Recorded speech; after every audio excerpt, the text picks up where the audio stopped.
दोस्तों हम पहुंच चुके हैं इस कोर्स के लास्ट चैप्टर में जो चैप्टर 8 है और वो एक बोनस है। जी हाँ दोस्तों, मैं उम्मीद कर रहा हूँ कि आपको अब तक के सारे कोर्स बहुत अच्छे लगे होंगे और वो आपके लिए बहुत यूज़फुल रहे होंगे।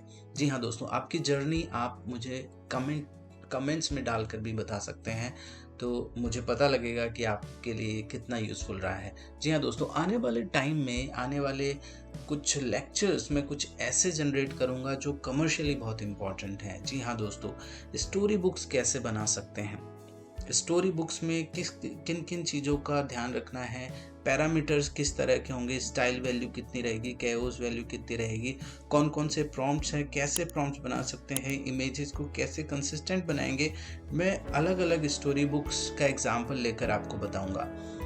कॉमिक बुक्स कैसे बना सकते हैं, इसके ऊपर अलग से एक लेक्चर लेकर आऊँगा। कॉमिक बुक्स कैसे बना सकते हैं, उसमें जो कैरेक्टर्स हैं उनको कैसे डिज़ाइन करना और उन कैरेक्टर्स से एक स्टोरी प्लॉट कैसे बनाना है। जी हाँ दोस्तों, तीसरा जो लेक्चर जो सेशन में लेकर आऊँगा वो कलरिंग बुक्स के लिए है। जो बच्चों के लिए कलरिंग बुक्स आती है उसमें बहुत ही अच्छे अच्छे इमेजेस, बहुत इमेजिनेटिव क्रीचर्स आप बना सकते हैं। तो उसके लिए कैसे हम काम करेंगे, कैसे उसको बनाएंगे, पूरे पूरे के पूरे स्टेप बाय स्टेप गाइड मैं आपके लिए लेकर आऊँगा। लोगो डिज़ाइन कैसे करते हैं, उसके बाद हम देखेंगे लोगो डिज़ाइन कैसे करते हैं, कैरेक्टर डिज़ाइन कैसे करते हैं गेम्स के लिए। जी हाँ दोस्तों, कैरेक्टर डिज़ाइन में बहुत सारी बारीकियाँ हैं प्रॉम्प्ट्स में। तो प्रॉम्प्ट कैसे बनाना है कैरेक्टर डिज़ाइन के लिए, कौन कौन सी चीज़ें उसमें डिस्क्राइब करनी पड़ती हैं, बहुत बारीकी से मैं आपको बताऊंगा। फैशन डिज़ाइनिंग के लिए कौन कौन से एलिमेंट्स हैं, कौन से प्रॉम्प्ट्स हैं जो फैशन डिज़ाइनिंग में काम आते हैं, वो मैं आपको बताऊंगा, ताकि आप बहुत आसानी से सब सीख पाएँ। आप खुद से भी सीख सकते हैं लेकिन आपको बहुत वक्त लगेगा। दोस्तों आजकल कंपटीशन का ज़माना है। जो आज के टाइम में पहले अपना नाम बना लेगा, अपना ब्रांड बना लेगा, अपनी सर्विसेज को सबको दे पाएगा, वही आगे जाकर सबसे आगे रहेगा, उसी को सबसे ज़्यादा काम मिलेगा। आर्किटेक्चरल डिज़ाइंस कैसे बनाने हैं ये भी मैं आपको बताऊंगा। कौन कौन से इसमें कीवर्ड्स, कौन कौन से प्रॉम्प्ट्स हैं जो इसमें काम आएंगे, वो मैं आपको सब बताऊंगा।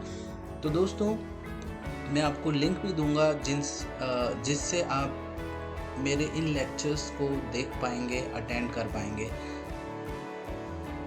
और अगर आप पर्सनलाइज्ड गाइडेंस चाहते हैं प्रॉम्प्ट इंजीनियरिंग में, चाहे वो मिड जर्नी का हो या और कोई एआई सॉफ्टवेयर में कैसे प्रॉम्प्ट बनाते हैं, तो आप पर्सनलाइज्ड गाइडेंस भी मुझसे ले सकते हैं। उसके लिए भी मैंने नीचे लिंक दिया है, आप उस लिंक पर जाएं और आपकी जो रिक्वेस्ट है उसके हिसाब से मैं आपसे बात करूंगा।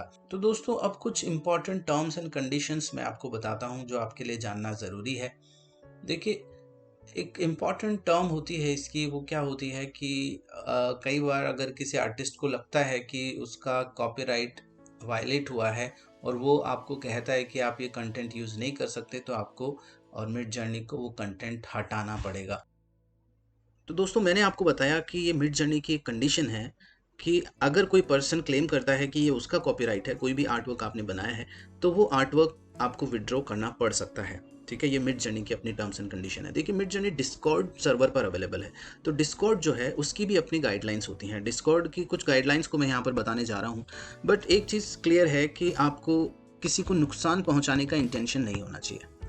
ठीक है, आपने अगर किसी को बुली किया, किसी को अननेसेसरी मैसेजेस किए और किसी का अगर आईपीआर, इंटेलेक्चुअल प्रॉपर्टी राइट, अगर आपने किसी का लिया, इन्फ्रिंज किया, तो आपको प्रॉब्लम आ सकती है। तो डिस्कॉर्ड को आप नुकसान ना पहुंचाएं, ना ही कोई ऐसी चीज़ करें जो इलीगल हो। तो दोस्तों ये चीज़ें आप ध्यान रखें जब भी आप डिस्कॉर्ड यूज़ कर रहे हैं। डिस्कॉर्ड की कुछ और कम्युनिटी गाइडलाइंस भी हैं, जिसमें सबसे इम्पॉर्टेंट है कि चाइल्ड सेक्सुअल अब्यूज का कोई भी कंटेंट ना तो आप शेयर करें, ना ही क्रिएट करें। और अगर आप 18 साल से छोटे हैं तो किसी भी प्रकार के सेक्सुअल कंडक्ट में आप इन्वॉल्व नहीं हो सकते। और 18 साल से बड़े हैं तब भी, क्योंकि यहाँ पर 13 साल से ऊपर वाले बहुत सारे यूज़र्स होते हैं, तो आपको अपना कंटेंट जो है वो एज रेस्ट्रिक्टेड लेबल के साथ ही बनाना होगा, अदरवाइज़ आपके ऊपर एक्शन हो सकता है, आपका अकाउंट सस्पेंड हो सकता है। चलिए दोस्तों, ये कुछ गाइडलाइंस थी, कुछ इंपॉर्टेंट टर्म्स एंड कंडीशंस थी जो मिड जर्नी और डिस्कॉर्ड दोनों की मिला के एक गाइडलाइन बनती है। तो दोस्तों उम्मीद है ये आपके लिए उपयोगी रहेगी। देखिए, डिस्कॉर्ड पर जो भी कंटेंट आप बनाते हैं, जब भी आप बनाते हैं उनकी टर्म्स एंड कंडीशंस को आप यस करते हैं। ठीक है, तो उसमें एक कंडीशन ये भी होती है कि डिस्कॉर्ड को आप एक लाइसेंस दे रहे हैं। किस बात का लाइसेंस? कि वो आप आपका जो भी कंटेंट है, जो भी आपने मैसेजेस बनाए हैं, जो भी चैट्स उसमें करी हैं, जो भी प्रॉम्प्ट्स बनाए हैं, उन प्रॉम्प्ट्स को, उस रिजल्ट को वो पब्लिकली डिस्प्ले कर सकता है, पब्लिश कर सकता है, उसको स्टोर कर सकता है, ठीक है। और वो थर्ड पार्टीज़ को भी ये डेटा दे सकता है ताकि उनकी सर्विसेज चालू रहें, ठीक है। ऑल्दो आपके पास ये लाइसेंस रहेगा, आप ये जो कॉपीराइट है वो आपका ही होगा, आप उसे कहीं भी यूज़ कर सकते हैं, उसको मोनेटाइज कर सकते हैं, आप अपनी जो इमेज जो आपने बनाई है, जो कंटेंट बनाया है, उसका लाइसेंस आप किसी और को भी दे सकते हैं, इसमें कोई प्रॉब्लम नहीं है। लेकिन डिस्कॉर्ड के पास भी ये लाइसेंस रहेगा, वो स्टोर कर सकते हैं, यूज़ कर सकते हैं, पब्लिश कर सकते हैं, शेयर भी कर सकते हैं किसी थर्ड पार्टी के साथ। उम्मीद है दोस्तों आपको ये कोर्स, इसका कंटेंट आपको पसंद आ रहा है और आपके लिए बहुत उपयोगी साबित हो रहा है। इसी उम्मीद के साथ मैं लगा हुआ हूँ आपके लिए कुछ और नए लेक्चर्स, नए और सेशंस लाने के लिए। दोस्तों अगर आप मुझे लाइक करेंगे, सब्सक्राइब करेंगे और प्रमोट करेंगे तो बिल्कुल मैं और मोटिवेट होऊंगा और बहुत ही अच्छे और बेहतरीन कोर्स आपके लिए बना कर लेके आऊँगा। Thank you friends, thank you for joining.